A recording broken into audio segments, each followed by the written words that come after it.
এরপরে প্রশ্ন হলো, ছোটবেলা থেকে শুনে আসছি এক ওয়াক্ত নামাজ ছেড়ে দিলে 2 কোটি বা তার চেয়ে বেশি সময় জাহান্নামের আগুনে থাকতে হবে, এটা কতটুকু সহি? ভাই, এই মর্মে একটা কথা আপনারা ছোটবেলা থেকে শুনে আসছেন, আমরাও সবাই শুনে আসছি, সেটা হলো এক ওয়াক্ত নামাজ কাজা করলে, এক ওয়াক্ত নামাজ না পড়লে তাহলে সেই ক্ষেত্রে 2,88,00,000 বছর জাহান্নামের আগুনে পোড়াইতে হবে এক ওয়াক্ত নামাজ কাজার কারণে, ছাড়ার কারণে। এই কথা শুনছেন না আপনারা? তো এই বিষয়টি আসলে যেই বর্ণনাতে পাওয়া যায়, সেই বর্ণনাতে 80 হুকবার কথা বলা হয়েছে, 80 হুকবাকে যোগ বিয়োগ করে 2,88,00,000 বছর বের করা হয়েছে। এটা ফাজাইলে আমালে শেখুল হাদিস জাকারিয়া রহমতুল্লাহ আলাইহি উল্লেখ করে এরপরে বলেছেন, এই মর্মে হাদিস বিভিন্ন বইতে লেখা আছে কিন্তু আমি কোথাও পাই নাই। এবং বিশুদ্ধ কথা হলো এটাই যে 2,88,00,000 বছর জাহান্নামের আগুনে পড়বে এক ওয়াক্ত নামাজ কাজা করার কারণে। এই মর্মে কোনো বিশুদ্ধ তো দূরের কথা, কোনো আপনার দুর্বল হাদিসও নাই, বরং এটি সম্পূর্ণ জাল, ভিত্তিহীন। কোন হাদিসের কিতাবে এরকম কোনো কথা বলা হয় নাই। তবে এর মানে এই না যে তাহলে তো নামাজ না পড়লেও চলবে, ব্যাপারটা সেরকম না।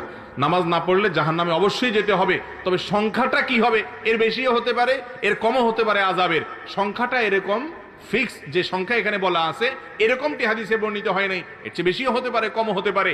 জাহান্নামে যাওয়ার মৌলিক একটা কারণ হলো নামাজ ত্যাগ করা।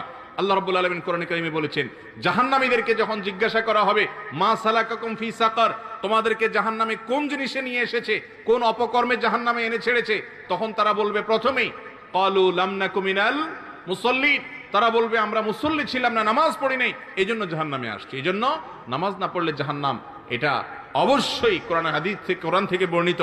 কিন্তু তার মানে 2,88,00,000 বছর বিষয়টি হাদিস দ্বারা প্রমাণিত নয়। এরপরে প্রশ্ন হলো, রাসূল আকরাম সাল্লাল্লাহু আলাইহি ওয়াসাল্লাম রুকু সিজদায় কয়টা দোয়া পড়তেন এবং সেগুলো কি? ভাই, রুকুতে সুবহান রাব্বিয়াল আযীম আর সিজদায় সুবহান রাব্বিয়াল আলা, এই দুইটা দোয়াই আমাদের মুখস্থ। মজার বিষয় হলো, আমাদের নবী করিম সাল্লাল্লাহু আলাইহি ওয়াসাল্লাম রুকুতে শুধু এই দুইটা দোয়াই পড়তেন না, আরো একাধিক দোয়া তিনি পড়তেন। কি পড়তেন আমরা অনেকে জানি না, একটু শুনে রাখি, চেষ্টা হলে মুখস্থ করি, মাঝে মধ্যে চেঞ্জ করি। অনেকে নামাজের মধ্যে মনোযোগ না থাকার অভিযোগ করেন। নামাজে মনোযোগ আনার একটা বুদ্ধি হলো, রুকু এবং সিজদার তাসবিহগুলা, বৈঠকের যে দোয়াগুলা, দোয়া মাসুরার জায়গাতে, এখানে নবী করিম সাল্লাল্লাহু আলাইহি ওয়াসাল্লাম থেকে যে বিভিন্ন দোয়া আছে, মাঝে মধ্যে ভিন্ন কোনো দোয়া আপনি পড়ার চেষ্টা করেন, দেখবেন আপনার মনোযোগ আসবে। ওই অটোমেটিক সুবহান রাব্বিল আযীম সুবহান রাব্বিল আলা পড়তে পড়তে এমন একটা অবস্থা হয়ে গেছে, ওইটা জেনে বুঝে আপনি পড়েন অথবা না বুঝেও পড়েন, গড়ে পড়া হয়ে যায়, গড় পড়তা। এই জন্য মাঝে মধ্যে অন্যটাও পড়বেন। আর কোনটা পড়বেন? রুকুতে সুবহান রাব্বিল আযীম, সিজদা সুবহান রাব্বিল আলার পাশাপাশি সুবহুন কুদ্দুসুন রব্বুল মালাইকাতি ওয়ার রূহ, সুবহুন কুদ্দুস রব্বুল মালাইকাতি ওয়ার রূহ, পবিত্রতা বর্ণনা করছি আল্লাহ রাব্বুল আলামিনের, যিনি ফেরেশতাদের রব পালনকর্তা এবং জিবরিলের পালনকর্তা। তো এইভাবে তাসবিহ পেশ করা, এটাও রুকু সিজদাতে সাবিত আছে।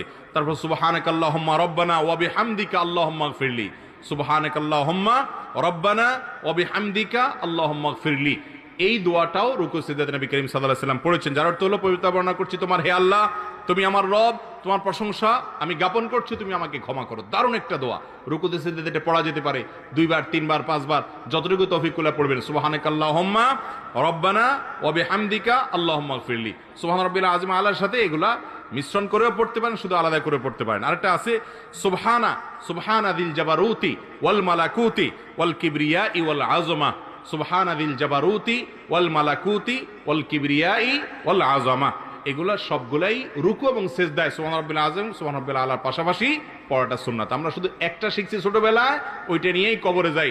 নবী করিম সাল্লাল্লাহু আলাইহি ওয়াসাল্লাম আরো কয়েকটা যা পড়তেন, সেগুলো আমাদের জীবনে শেখা, শোনা, পড়ার তৌফিক হয় না। চেষ্টা করবো তো ইনশাআল্লাহ। আল্লাহ আমাদেরকে আমলের তৌফিক দান করুন।